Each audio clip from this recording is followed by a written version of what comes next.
Hello, everyone. Welcome to Module 11, and I'm already sharing the Module 11 homepage and a little bit about the photo.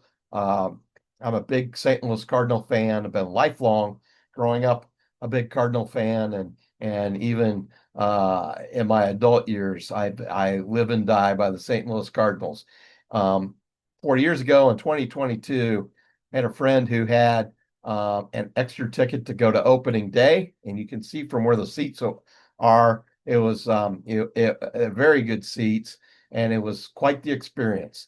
I was able to fly back, um, cross something that was on my bucket list, and enjoy opening day in 2022 in St. Louis. And if you're a baseball fan, I would tell you, no one does it like they do in St. Louis, especially with the retired players, members of the Cardinals Hall of Fame, and then introducing the players for the upcoming season.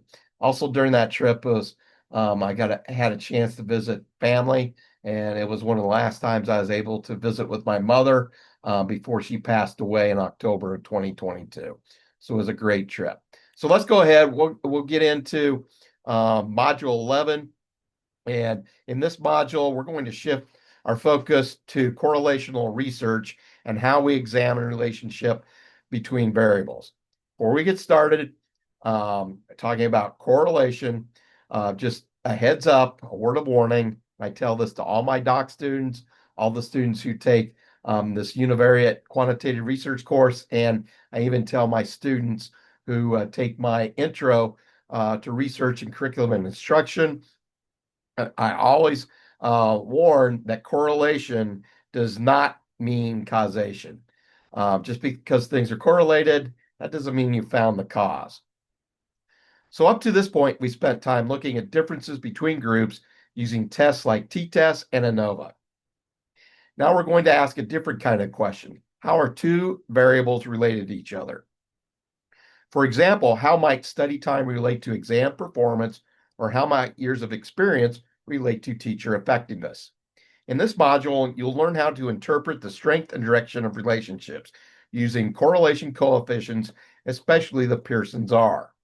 And you may have already seen this in the Intro to Quant class.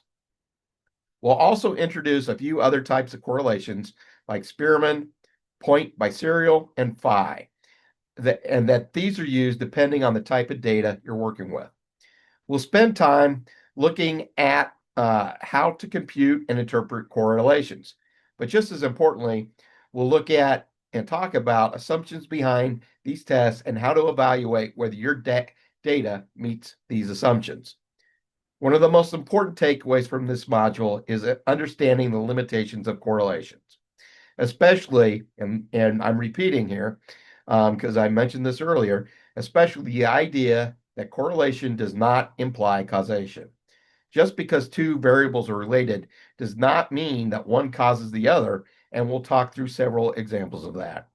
By the end of this module, you should feel comfortable identifying when to use different types of correlation, interpreting the results, and thinking critically about what those results actually mean in real world research settings.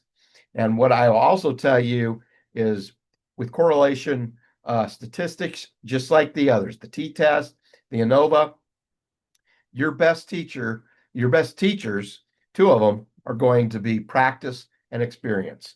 The more practice you get, the more experience you'll have. And many of you, if you use correlation, won't truly get it until you're using it for your dissertation research, where you put in the practice and gain the experience. As always, if you have any questions, don't hesitate to reach out to me, and we'll go ahead. We'll get in here, go over the activities. You're watching the introduction and instruction. I have provided, and I'll click on it. I provided the answers to the ANOVA practice set that I sent out in Module 10. If you have any questions on that, let me know. Um, You'll read chapter 15 on correlation from the statistics for the behavioral sciences. And here is the supporting PowerPoint. There it is. We got it. And then I have provided recordings on the various topics in Module 11. The first one is Pearson's product moment correlation coefficient, then how to calculate Pearson's correlation on SPSS. The second topic is Spearman correlation, and then also how to use SPSS for Spearman correlation. Then the point by serial correlation, and an instructional video on using SPSS for point by serial correlation, and then finally the phi coefficient, and then using SPSS for the phi coefficient. And I've also included practice data to practice using each of those: Pearson, Spearman, point by serial, and phi correlation. And in the next module, Module 12, I will provide the answer key.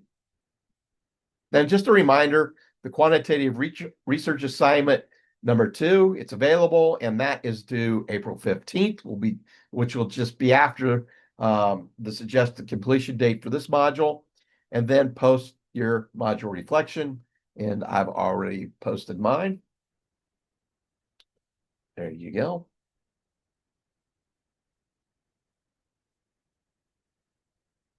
And we're getting to the suggested completion date is April 12th.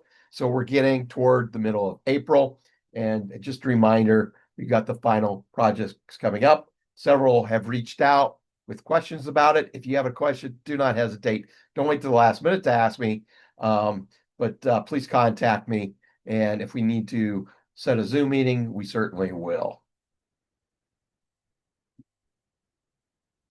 And that concludes the introduction and instruction for Module 11 or ED 5840. Any questions, let me know, and I'll talk to you later.